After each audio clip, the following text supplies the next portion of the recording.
Hi everyone, and welcome to the session Improving Access to Climate Finance, with COP27 ongoing, and with one thing for sure, that at the end there will be more pledges of more finance going to those in need of financial assistance to make the transition. It leaves the question of how will that finance reach those who need it most. And today we'll focus on one of the beneficiaries, the cooperatives and community-based organizations, which is close to my heart because I'm Mark Koppejan and I work for Rabobank's foundation. And we are a cooperative as well, and we work with cooperatives worldwide. And today I'm joined by Judith Hermanson, I hope I pronounced it correctly, of the US Overseas Cooperative Development Council, who will first introduce us into the world of cooperatives, more in general. We'll then move to Isabelle, who will be calling in from Washington to talk about a recent research done on the climate finance landscape and how cooperatives could access these funds. We then move to the third speaker, which is Myra Lopez, who I actually realize I have them here on the screen, who works for Cooperativa Norandino, a cooperative based in Peru, who has real-life experience with obtaining finance for climate adaptation projects. And she'll talk about her real-life experience with some practical tips as well. And at about 4 p.m. we're also joined by someone who is live at COP27, Liane Schalatek, who works for the Heinrich Böll Foundation, and specifically is part of the Green Climate Fund observation team. We'll reflect on what we've been discussing so far. Now, during the session, there will be polls, so you can participate in the polls through the app on your mobile phone. It will show up right after this first introduction. And we'll have Q&A after each of the presentations, and also room for discussion after all three of them. So, without waiting too long, because we have a lot to talk about and limited time, I would like to start with the first poll, to which you can participate in the room and at home through the app, because we'd like to know who we have in the room today and at home. So, it's a simple question: what is your role related to climate finance? Is it A, you're looking for climate funding, so either a cooperative or a microfinance institution, a company, or B, you're looking for institutional investors or grantees to so the first is you're looking for funding, the second is you're looking for investees, yes, and the third one is the remaining group, research, consultant, government, supporting organizations. So far, we have most people in the other group. We should have perhaps added more groups to be more specific, but and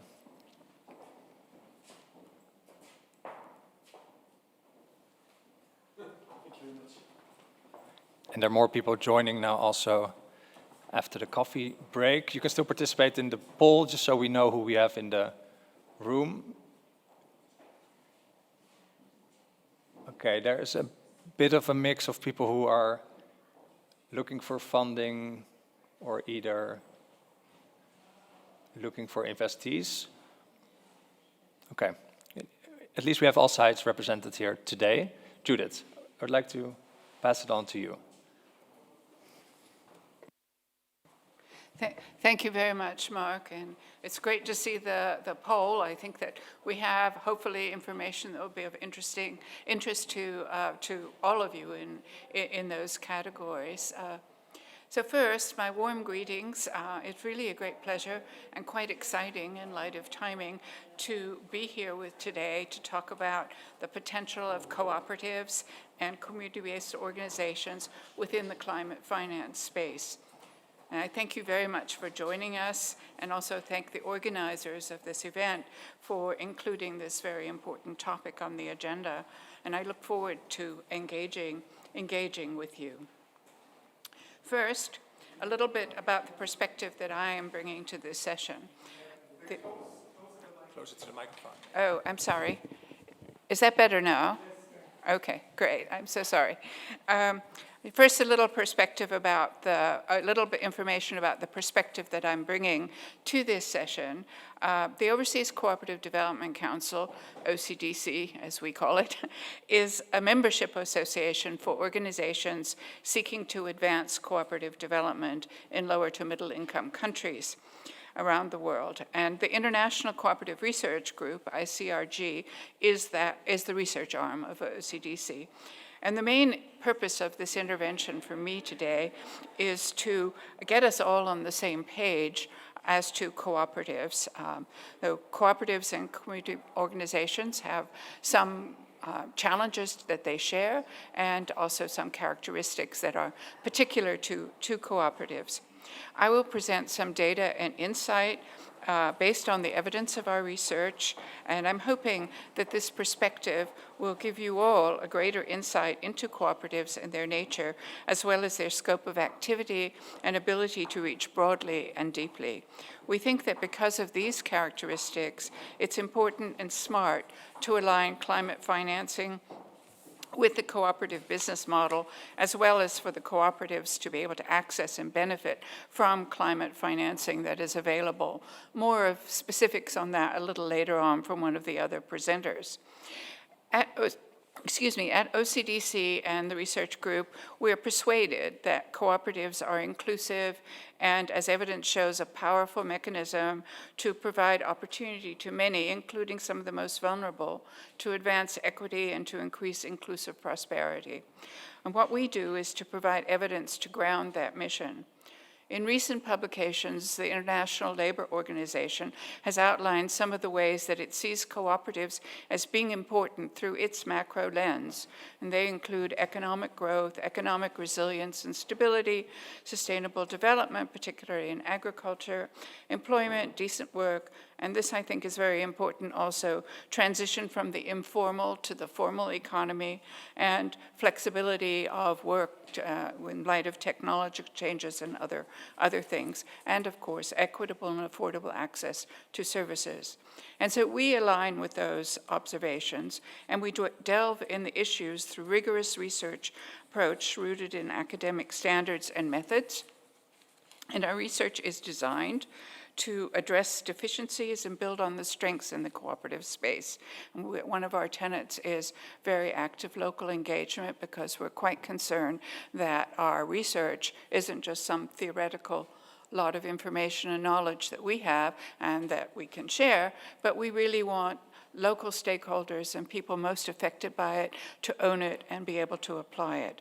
So one of our current initiatives is focused on climate change and climate smart solutions. A key element of these will be presented by my colleague Isabelle a little later on today about the access and the availability of climate finance. The first point to make is, with respect to cooperatives, is that they're a huge force around the world. Some of you may already be very familiar with them, others not. As you can see from the slide here, over 1 billion people are members of cooperatives, and they provide services to their members and create jobs. As you can see from the membership numbers at just the 3 example countries, at a country level, in many places, their scope and scale are impressive. For those of you who want to reach broadly and deeply, it's a great mechanism. A thing I want to also say is that often cooperatives are organized in 3 levels, with primary societies being the crucial level where individuals join together to advance their common aspirations. However, the secondary and tertiary bodies within a country are also important within the cooperative structures. The secondary, or sometimes apex organizations, draw together primary societies from different sectors, for example, housing, agriculture. The tertiary organizations represent the entire range of cooperatives in the country. And I mention this structure in general just for, as you're thinking about this, to understand that there are many paths for climate finance to be available to support broad impact. So while primary societies can be prime users, in some cases there may be reason to engage at different levels depending upon the need and aim for the climate finance. So to give us all a shared frame of reference, cooperative, I find, is a term that many people just nod their heads, they think they understand, they know what it is, but often the people are nodding about different things. So just to get us on the same page, a cooperative is an autonomous or association of persons or legal entities united voluntarily, voluntary is very important, to meet their common economic, social, or cultural needs and aspirations through a jointly owned and democratically controlled enterprise. They embrace a values-based business model that has 7 fundamental principles. I won't go into all of these today, but they importantly include autonomy and democratic governance and economic participation. And they have socially oriented principles as well, the last 2 reinforcing the economic. The power of cooperatives is that they aggregate demand or supply, whichever way you're looking at it, and achieve outcomes for the individuals involved in a way that would be difficult for them to achieve on their own. Now, this slide shows at a glance the inequality divide that I'm sure you are all familiar with. The International Cooperative Research Group has completed research in 4 countries, Kenya, Peru, Philippines, and Poland, which shows how cooperatives are helping to fill that gap. The What Difference Do Cooperatives Make study found impressive patterns about the important role that cooperatives are playing in each country with respect to members' economic well-being, their social connectedness and cohesion, and the impact that they and their cooperatives are having within the greater community. In the next 4 slides, I'm going to run very quickly through some of the top-level findings from this research. Together, they show the economic vibrancy and potential of impact that cooperatives have, and that suggests in turn that they would be and are perhaps an underrepresented user of climate finance. So first, this is going to be very, very fast, and I'm going to show some statistics and graphs on the page, and this research is available to those who want to go more deeply. But just for here, it shows that in each country, cooperative members are less likely to be poor or very poor, and more likely to be at an average or above average income than non-members. This was a comparative study. And in many countries, cooperatives provide a pathway out of poverty and low income. In our study, across the board, members affirmed that their primary motivation for joining a cooperative is economic, and that their primary motivation for remaining within a cooperative is both economic and social. They experience the value of the powerful combination of these two, and they're very, very aware of the economic dynamics. In separate research, we also found that there is a demand for climate finance at this level. I'll mention that a little bit later on. This slide, it shows that cooperatives are also, across the board in these 4 countries, nurturing social cohesion and coherence. We found that in the pandemic, for example, that the resilient cooperative business model was able to embrace a large uptick in membership due to all of these considerations. By agency, in this slide, we mean the ability and inclination for independent action. We often think of cooperatives as collective action, which indeed it is and manifests, but at the same time, it's important to think about and understand the strength that it's giving to the individual members of those cooperatives. And last but not least, and certainly pertinent to climate-smart solutions, cooperatives have a great impact within and upon the communities where they are located. This was affirmed not only by the members who participated in our study, and this study surveyed some 2,000 people in each of the 4 countries, but also by the members that were surveyed. So, In many communities, and this maybe is familiar to many of you, cooperatives, their members, community organizations are really at the point of the lance with respect to effects of climate change. These photos depict agricultural and rural communities, but it's important to note that urban areas are also affected, as are those who obtain their livelihoods and well-being from other types of enterprises within agricultural value chains. The research group has done additional research, we can't get that into that today, but that outlines climate impacts and points directions to addressing this across a range of activities. So my point here is that cooperatives are able to address the issues from a variety of levels and points of access, and their actions are likely to have broad impact. So I am being advised that I should move a little bit more rapidly, so I will try to do that. There are many positives about cooperatives, but I am not meaning to paint a Pollyanna picture here. There are largely untapped resources, what I'm putting forward, but I don't want to leave you with the impression that I'm saying that it's a panacea, but really a resource for people, communities, and economies. And one barrier to their accessing finance may be the lack of knowledge among providers about the cooperative business model, as well as on the other side, a gap with cooperatives knowing how to access finance. And that we'll get more information about that when Isabelle talks. So, for these reasons, I do think that they can be an important resource to apply climate-smart solutions while mitigating adverse impacts at the grassroots on the front lines.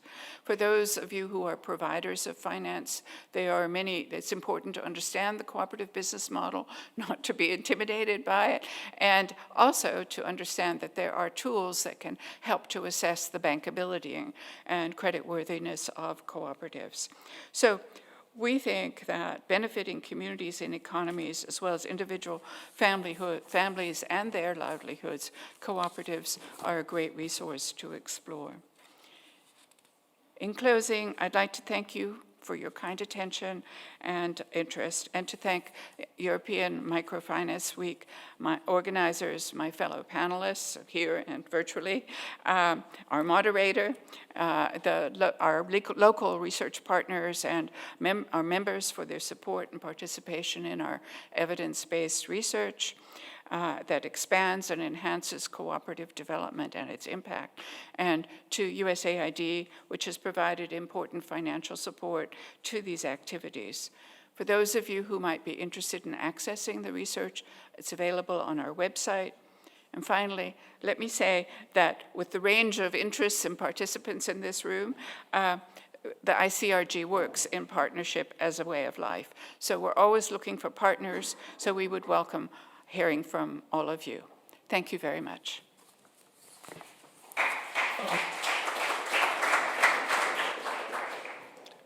Great, thank you for establishing the cooperatives as a suitable organization to work with for climate finance. Of course, the main focus of our presentation. And before we move to Isabelle, can Isabelle already be put on the screen, actually, because I know this poll also comes from Isabelle, because it's the next one, so you in the room can participate, for those who walked in later, through the app on your phone.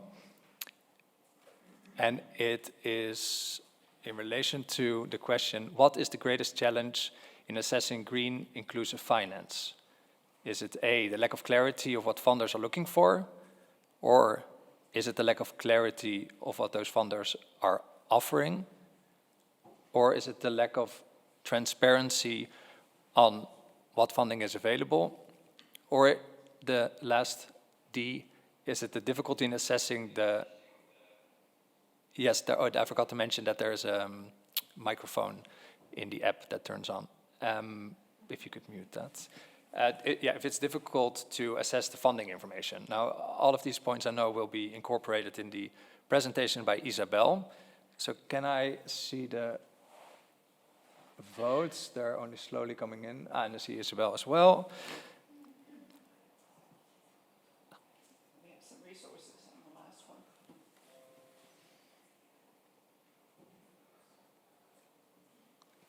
I don't know, Isabelle, can you already comment on it? Because you can then take over and start presenting while you see the poll results come in, because I think it really relates to your presentation. Yes, I would, but I can't see the results. Oh. Well, I can comment on it. It is now 50% the lack of transparency of funding available. And the second difficulty is assessing the funding information. So I guess those are closely related. Yeah, that's great. I mean, that is definitely something that I will talk about.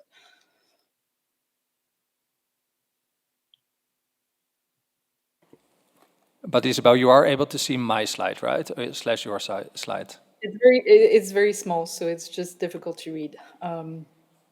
My eyes are not good enough to see it. Okay, I think we can put the slide on the screen so that you can start presenting, and I'll move the slides. Okay, perfect. Just let me know when I'm ready to start. You're ready now. Okay, great.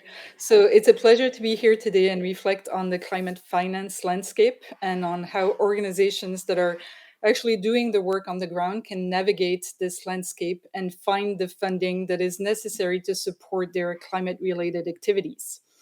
So the first slide, please, Mark.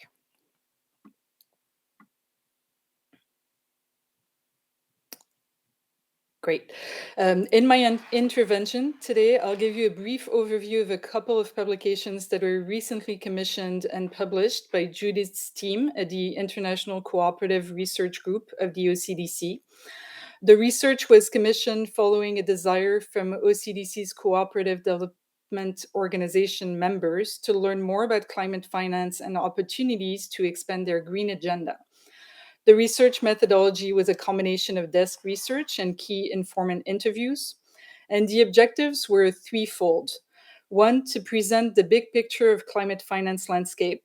Two, to raise awareness and understanding of the different funding mechanisms that are available and how they can be accessed. And third, to help cooperatives expand their climate and environment-related activities. While the research targeted cooperatives, the findings we feel are relevant to the broader range of organizations that are implementing or enabling climate-related activities on the ground, including financial service providers. Next slide, please.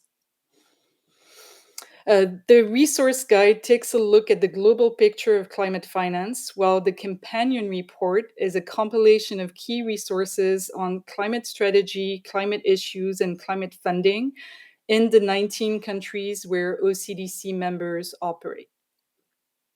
Next slide. Here, I want to highlight the main terminology used to frame climate action, mitigation, or adaptation. A third category, loss and damage, is often less referenced, but it's important to mention. Loss and damage is about compensating for the inevitable harm that will be caused by climate change, and it's especially relevant for vulnerable people in emerging markets. From the perspective of organizations that are looking for funding, it's important to understand how funders are framing their climate agenda and what speaks to them. We all know, some fluidity around the terminology that is currently used, and the terms green, environment, or sustainable are often used interchangeably in lieu of climate. This is partly due to a lack of global taxonomy, partly also due to the interrelated nature of the topics. We see that major development actors such as USAID or the World Bank are integrating climate more holistically in their development agenda, as is reflected in their climate strategies and action plans. On the other hand, key climate funds such as the Green Climate Fund highlight the importance of aligning finance with sustainable development. And finally, the SDG framework is also increasingly referenced at a global level and intersects with climate issues with all the SDGs way beyond SDG 13 that is specifically focused on climate action. As climate impact considerations get embedded into the broader development agenda, development finance at large will become increasingly relevant to the climate finance landscape, and therefore also important to track whether it's specifically targeted at climate funding or not. So just felt it was important to mention this before we start looking more specifically at the funding that is earmarked for climate. So next slide.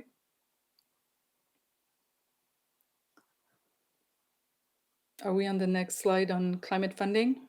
Okay, great. It's so here it's just to highlight that it's actually quite challenging to have comprehensive data on the state of climate finance. The challenges are well known, and a number of efforts at a global level are aimed to addressing these, such as harmonizing taxonomies or mandating reporting. We won't get into these right now. But one of the biggest efforts to track climate finance that I'd like to highlight is led by the Climate Policy Initiative, which issues the global landscape of climate finance on a biannual basis. And this is where this data is coming from. The main message, as illustrated by this slide, is that despite the considerable volume of funding flowing to climate-related activities, the last estimate is at a little over $600 billion on average per year. There is significantly more, as you can see, that is needed to address the global climate crisis. While the estimates vary greatly, the Climate Policy Initiative estimates that funding that is needed to transition to a sustainable net zero emissions and resilient world this decade is many times what is currently funded at between $4 to $5 trillion US. So the big picture view on climate finance highlights a few important issues. Overall, the climate finance landscape is dominated in volume of funding by private actors who make up a little over 50% of total tracked funding. On a geographical basis, global climate investments are highly concentrated, with 3 regions getting 75% of the share. This is East Asia Pacific, Western Europe, and North America. In terms of type of funding, at a global level, grants and concessional debt represent a fraction of total climate funding, at just a little over 13% of total funding.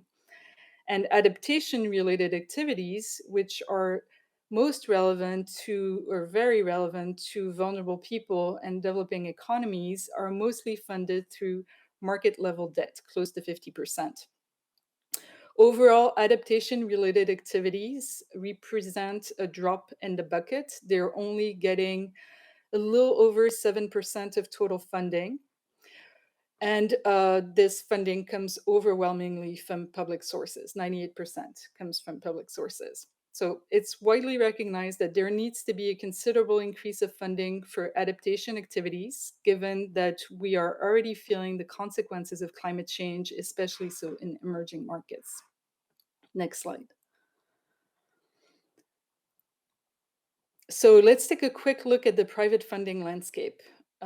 There's a wide range of private actors that are active in climate finance. As you see, we won't go over all the details, but financial inclusion funders, including many of you in the room, are increasingly expanding their suite of financial products to help address the consequences of climate change. In addition to helping to fund solutions that adapt to climate change, for example, loans for new irrigation techniques or switching to climate resilient seeds. Funders also offer a range of financial services that are aimed at helping vulnerable people address uncertainty and build resilience, such as insurance, or deal with existing climate crisis. An example is digital money transfers to support friends and families after climate-related disasters. So there are many such examples, but tracking funding opportunities remains a challenge for organizations looking for funding, and this was highlighted in the poll that you just took. Now, on the public side, next slide, we see that all major public finance actors have a focus on climate finance. They're committed to supporting the Agenda 2030, which is to support the SDGs, and the implementation of the Paris Agreement. Public funding usually takes the form of grants, concessional loans, or technical assistance. And at a global level, a handful of climate funds have been set up specifically as the financing mechanism for supporting nations to live up to their commitments under the Paris Agreement. We won't go over the details of these funds, but just to mention them, there's the Adaptation Fund, the Green Climate Fund, and the Global Environment Facility that regroups two funds, the Least Developed Countries Fund and the Special Climate Fund. There are dozens and dozens of climate-targeted funds, including those that are focused on clean technology, on renewable energy, urban environmental infrastructure, forest investment, etc. These funds are typically managed by multilateral organizations and development finance institutions, either multilateral, bilateral, or national. So it's quite a complex landscape. Next slide. In our research, this is just to illustrate just something that may not be apparent is that many of these funds are actually available to nonprofits, civil society organizations, and community level organizations. The way these funds typically work is that the funding flows to nations through focal points that are accredited organizations, and then flows to accredited implementation agencies that include NGOs or civil society organizations.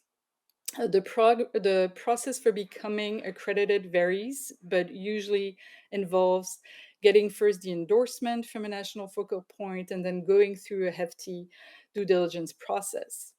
The role of most implementation entities is then to lay out the work program, identify other implementation partners as needed and relevant, and then to develop and submit funding proposals, action plans, etc.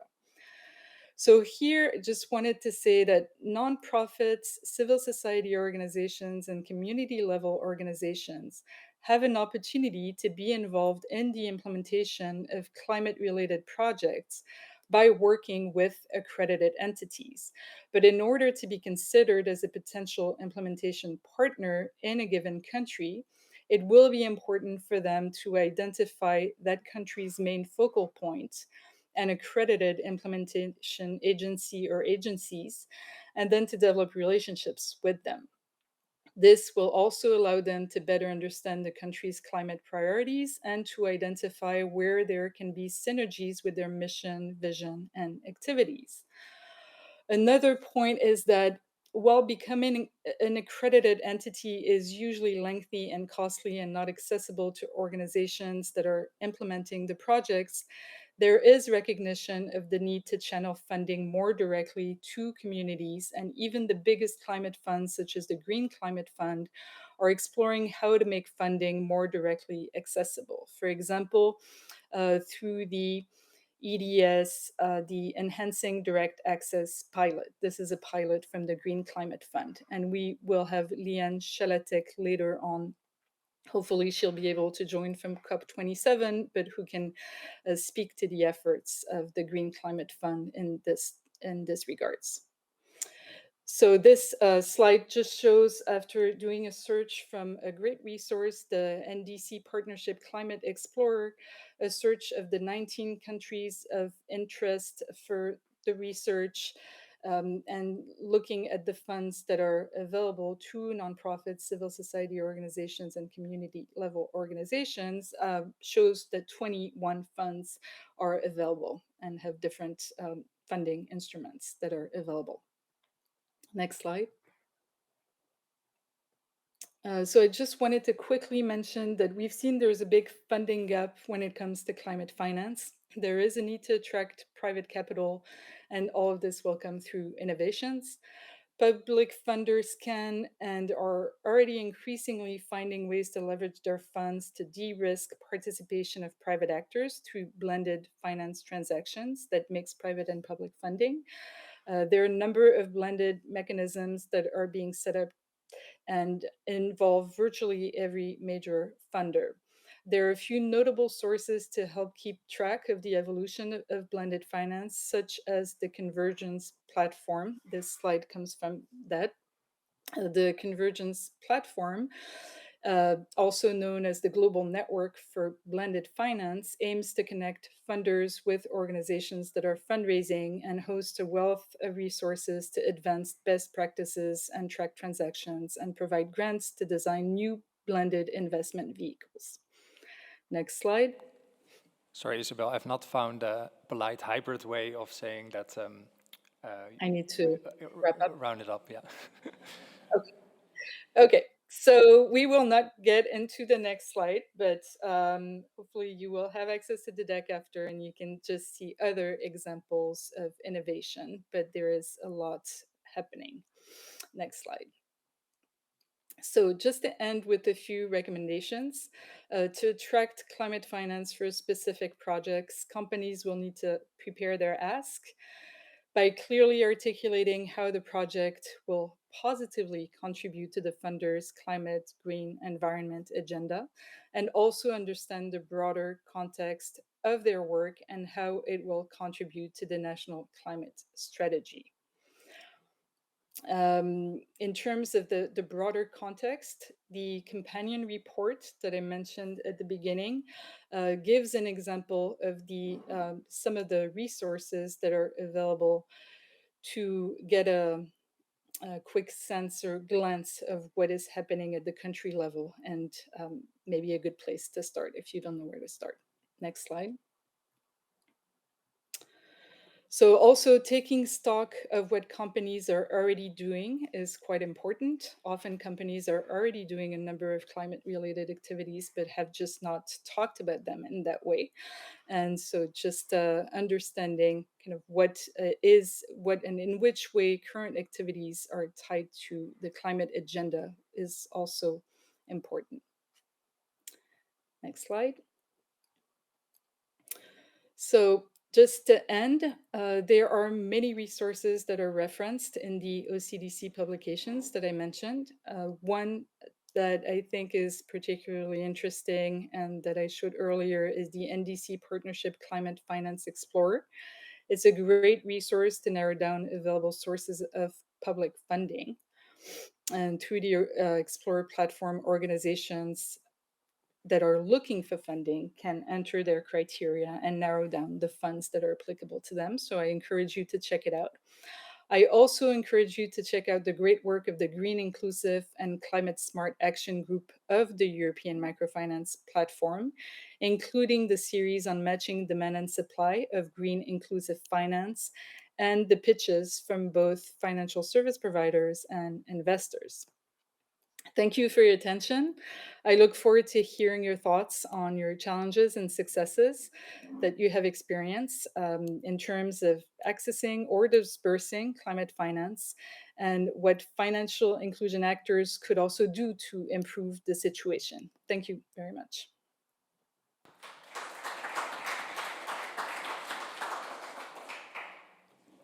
Thank you, Isabelle, for doing all the research and putting it into one place. So the slides will be shared afterwards, I've been told, and I'm looking forward to hearing how this is all put in practice at the cooperative level.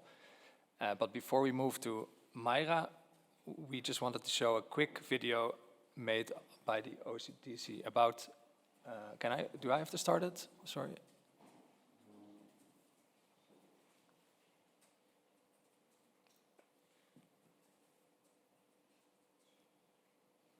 I'm looking at the technique.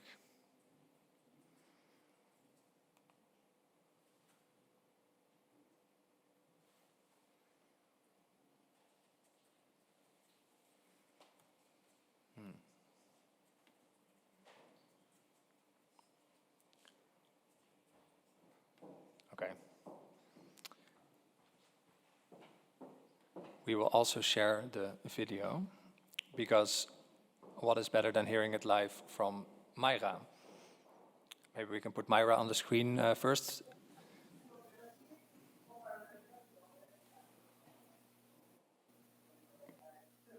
Hello. Can I start? Yes, you're on the screen and everyone can hear you. Hello. Yeah. Okay. Well, the video You can also see it in YouTube later in our page of OCDC.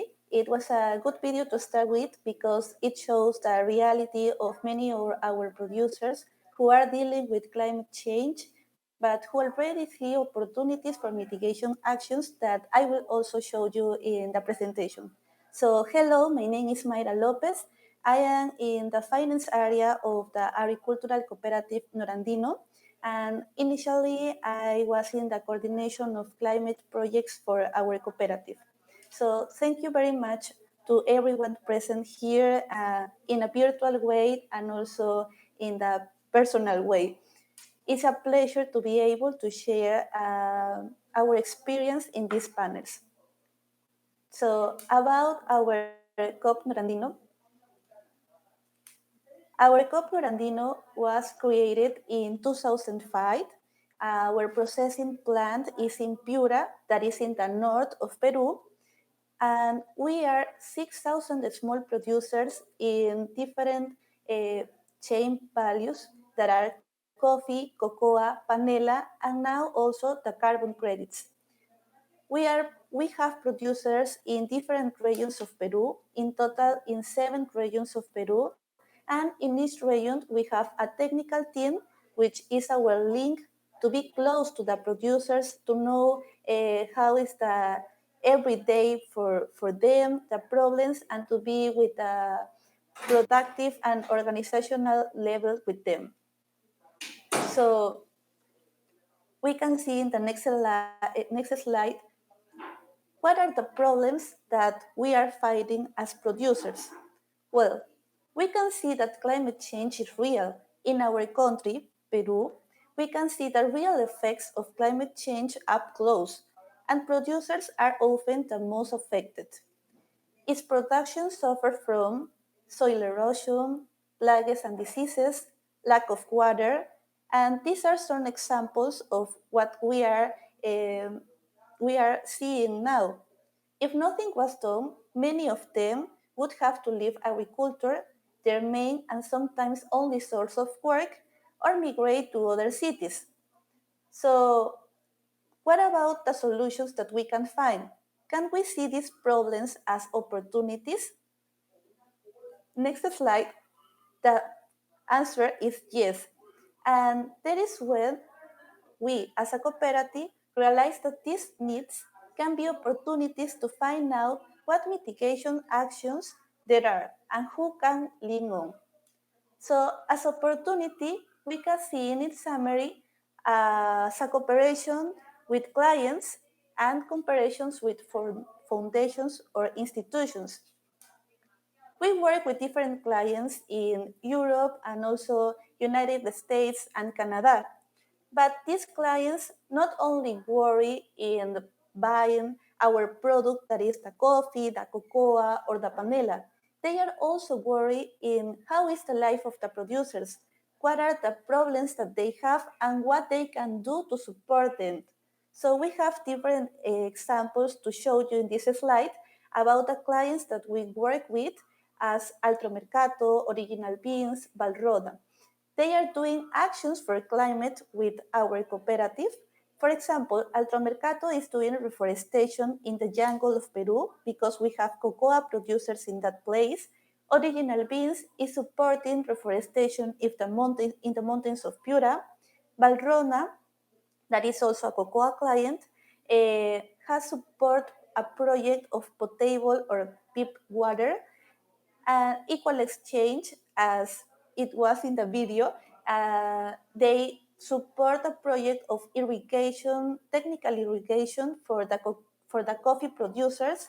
And with Cup Coffees, we have an interesting project that is between not only the client, also a foundation that is Root Capital, to create an application to measure how much carbon is captured by the coffee producers, and then how we can use this information to get more funding to the actions of climate for these coffee producers.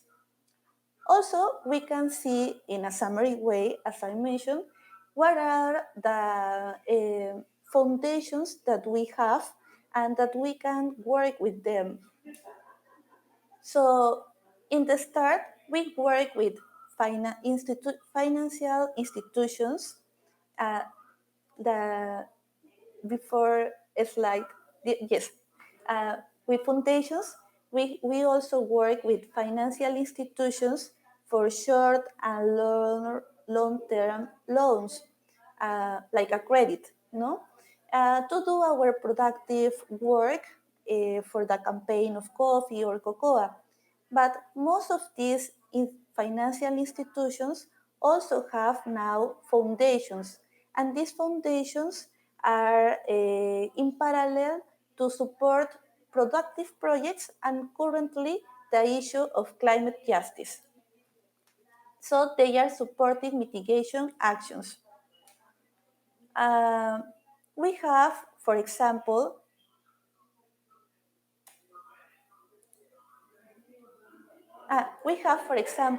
Rabobank Foundation in the other slide. We have, for example, Rabobank Foundation, and we have a relationship with them since 2002, and they have support us to install coffee processing plant with credit, but as a cooperation, the installation of tubular wells for water to different communities for our producers. Also, it's the same with Oiko Credit, Root Capital, Café Direct, and other cooperation institutions that they support climate change, they support actions for climate change projects in their work. So, as you saw in the other presentations, these are like a way to find funders and how to work with them for to get financial uh, finance to these climate actions. But I want to show you what we are doing as cooperative in another option, other opportunity. That is the next slide. And this opportunity is the carbon credits. So through clean development mechanisms proposed in the Kyoto Protocol, we have the new option to enter to the carbon credit market. And how does it work?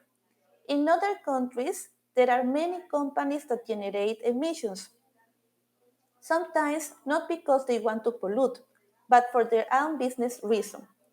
Now, more and more of these companies have an interest in the environment or have state regulations that require them to regulate their emissions.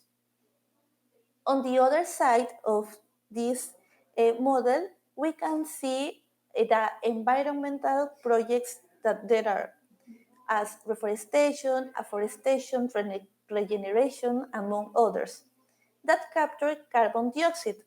These projects are certified to be able to measure and verify how much carbon they capture. Normally, these projects are in the southern countries of the world. This is how an interaction begins between the companies that generate emissions and the projects that capture carbon. Companies finance sustainable management activities in order to offset their carbon emissions. And you can see that 1 ton of carbon is equivalent to 1 carbon credit that is emitted by the project. Norandino work in the voluntary market, but we know that there is also the obligatory market. So that's the reason we have our project Sierra Piura, reforestation project Sierra de Piura, that we can see it in the next slide.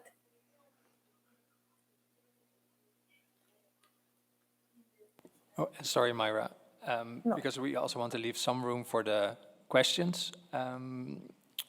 Yeah, I think you have plenty of examples still, but can we maybe lead to the conclusions, and then I see one question in the chat, and I could also ask the room if they have questions. Okay. So I will go faster. Yes. Yeah. So in our reforestation Sierra Piura, we want to contribute to the mitigation of climate change, contribute to the adaptation to climate change, and improve the quality of life of rural communities. The next slide. The next slide. We can see impacts in the environmental and social way through the project. For example, currently we have more than 500 hectares reforested, and we capture 38 tons per hectare per year.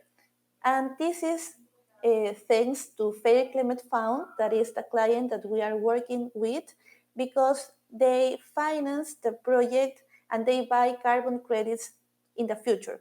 So we can now do the reforestation actions, and then we have now the money, and then they will get the carbon credits that will be emitted. Next slide.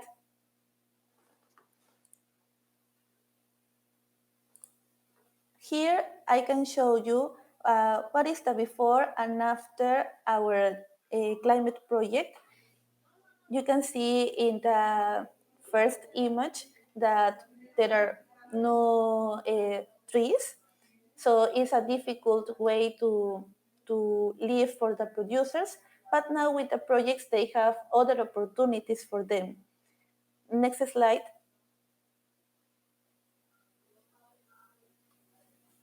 So the project has also social impacts, and as you can see,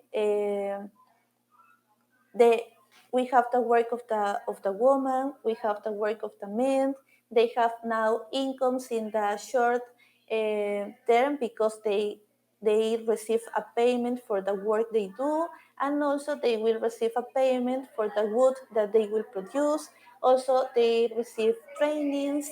They have a premium because we work with fair trade and we work with gold standard. And I want to mention that it's really important for the cooperative to see what are the certifications that are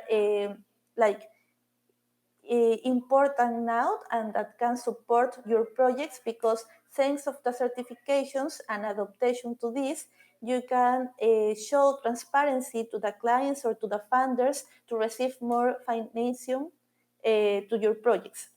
The next slide. Myra, I quickly want to check if there are any questions in the room, because as far as I know, we have 5 more minutes, right, Daniel? Oh, 15. Oh. But first, I think I'll first check in the room if there are questions, and we can also continue with the remainder of your slides. Just wanted to see, is there anyone? Yes. Well, it's more a comment rather than a question. It's not directly related to the last presentation, so maybe we have a time to discuss it. Yeah, no, now that I know that we have 10 more minutes, okay, we'll do that after for the general discussion. Yeah, we'll do it. So, Myra, please continue, and then we have some time for a general discussion at the end. Yeah, okay. Can I see the slide?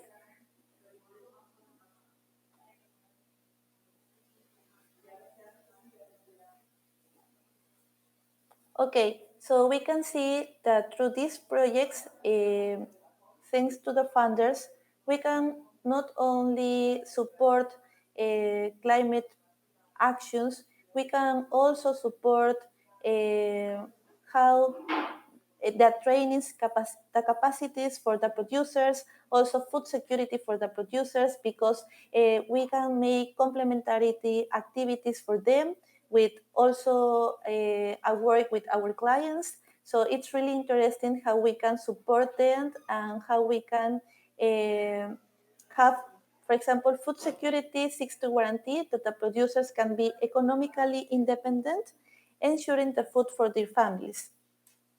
I think I can finish saying that I wanted to show some of the impacts on the producers when carrying out climate actions and some ways to achieve it.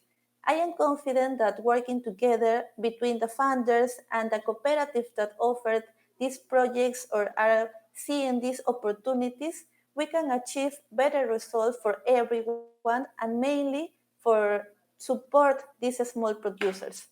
So thank you very much for your time and to your presence here.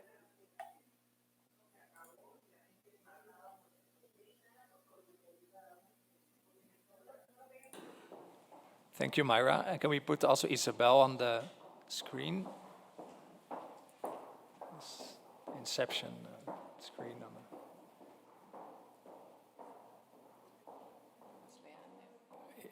no. Just first wanted to check if there's a specific question for the presentation of Myra, and otherwise we'll move also to the more general question. We have everyone on here. Yes. Sorry, can you give the microphone to the gentleman there? Yeah, thank you. My name is Klaus Prohaska. I'm heading financial sector development at GIZ. I have two comments.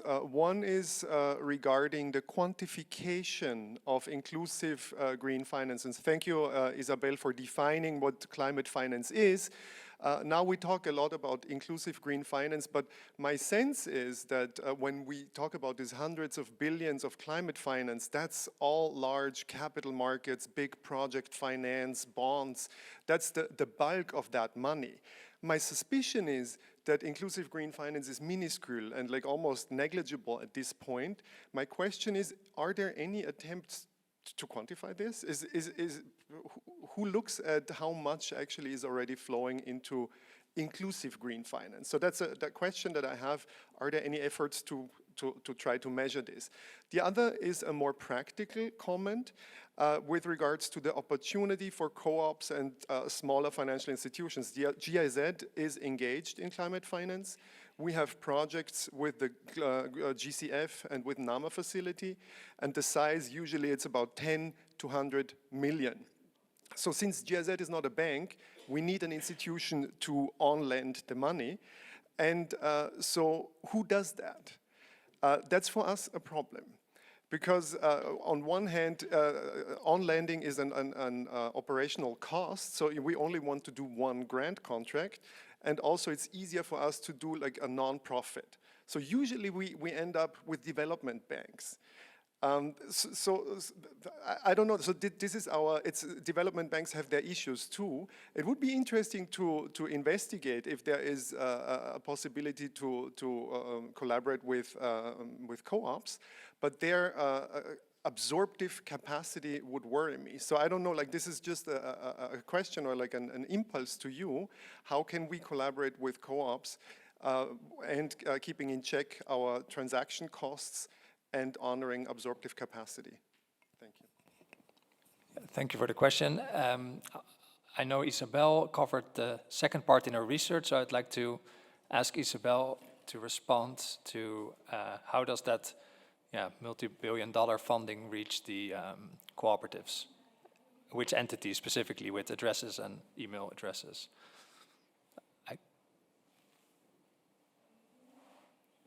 You're muted. Sorry, rookie mistake. Maybe I was just saying, maybe Judith can add also to what I'm gonna say. The research that we did was looking more at the funding available and the extent to which it was potentially accessible by cooperatives. What we didn't not do was to look at the flip side of the equation, was to survey really the cooperatives and the members, starting with OCDC, but to see what were their needs, what were their funding needs. I think you have a very valid point in terms of the absorption capacity, and that is definitely relevant for sorry for the background noise, for matching the supply and the demand. So yeah, I don't have a definite answer. I think that as we are looking to increase the flows of funding, there needs to be first kind of information that is more easily accessible around the availability of funding, not just at an individual level, but at an aggregate level, from the variety of sources, and also on the other side, the the needs, the funding needs. And I know that for cooperatives, Judith mentioned, we are talking about the very small community level cooperatives all the way to the apex kind of level. And so maybe it's certainly more at that level that it would that's the need would be greater. But I don't have a good sense of that at this stage. I don't know if Judith, you want to add to that.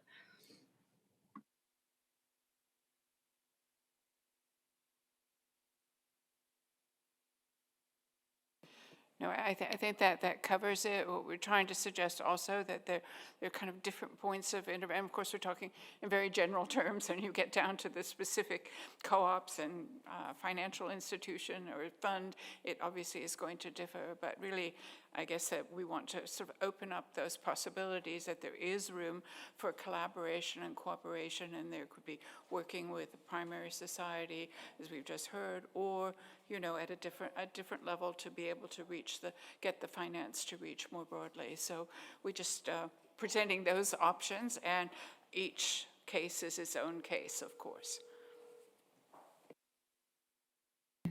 And if I may add, when the microphone is also given to the next question, from Rabo Foundation's perspective, yeah, with those sums involved, it would also help to work, for example, with local financial institutions like agricultural banks that are already close to cooperatives and have that experience, rather than setting up another fund who has to do their own due diligence processes and might not be located in the country. So I think using those existing financial institutions and their networks and using the money in a clever way, so perhaps not a direct loan to these institutions, but de-risking them or lowering their interest rates. That's I think, you see in some examples as well. Yes, the next question. Hello. So here is Davide Forcella from the Just Institute and the Green Inclusive and Climate Smart Finance Action Group. I just want to add maybe an answer to the first question you raised about the size of the market.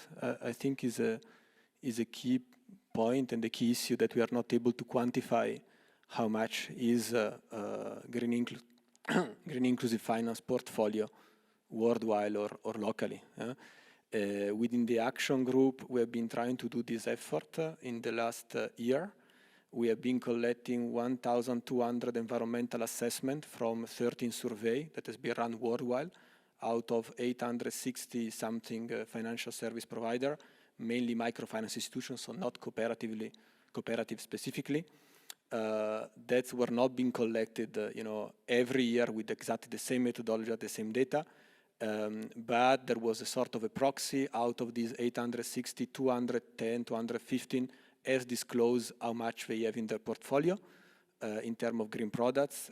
And we came up with a number, but this number is covering from 2011 to 2019. Yeah, and it's not really homogeneous, so it's just, to have a figure.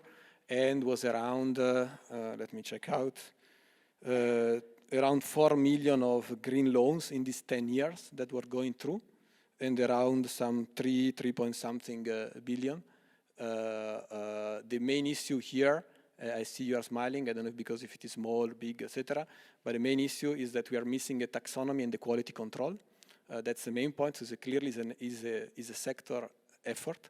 The first time we've been able to estimate that was a project I've been doing with Inter-American Development Bank. So Development Bank you work with, that they had commissioned a study for Latin America. There we look for 500 institutions over 9 years, over 9 surveys, every sort of thing available, discussing with them and they're running. And we came with a number specific for Latin America. The issue, I think, is of course we need to coordinate with what is the taxonomy, how do we look to the quality, etc. Is that we still, everyone is looking for this number, but there is not a sectorial engagement to say we need to produce this number each year and we need to review that and we need to improve this. Everyone is looking, but no one is putting neither the money, neither the technical capacity to just look for them. It will be pretty easy to start doing that. So I think it's a call for looking how much is the green inclusive finance portfolio worldwide, because without knowing it, how we can improve it, how we can refinancing, but we can only do if we do together. So I think if that is of interest, is a key point, because we keep on discussing what is there. but we are not able to quantify, and it's more than 10 years we are looking into that. So that's, I think, is sort of a scandalous if you want to move forward the transition. Yeah, thanks a lot.